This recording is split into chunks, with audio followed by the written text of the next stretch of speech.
titikapin ko po na maging magaling talaga kayo. Nag-practice pa po ko namin, tabahin namin. Sige na po, subukan nyo na po ako. Sige na po. Sige na.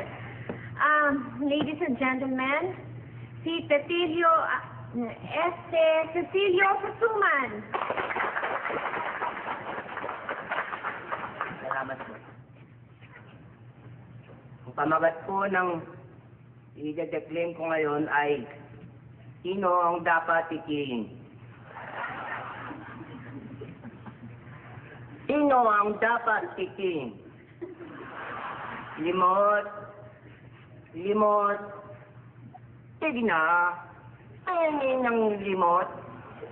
Bibili kasi ako ng sorbetes. Matalap 50p ng sorbetes. Dahil ito ay tunay na malata. Buti na lang, may isang babae sa aking nagbigay ng 10 pito. Wala pa raw siyang matawa. Ang ibig sabihin, siya ay ang saya-saya ko dahil mahilig ako sa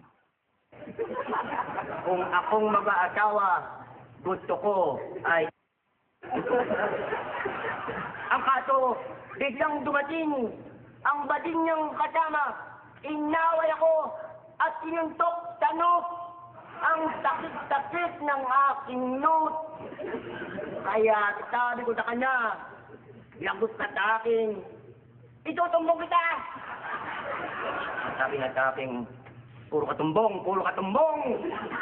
Wala kang alam gawin, kundi tumbong. Kaya ang ginawa ko, sinigawan ko rin siya.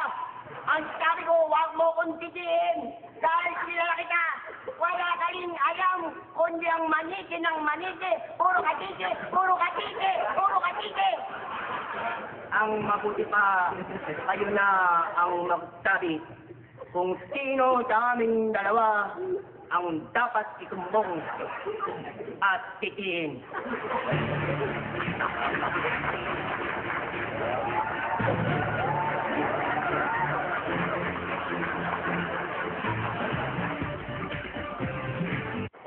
Before, I was happy naman with my facial cleanser.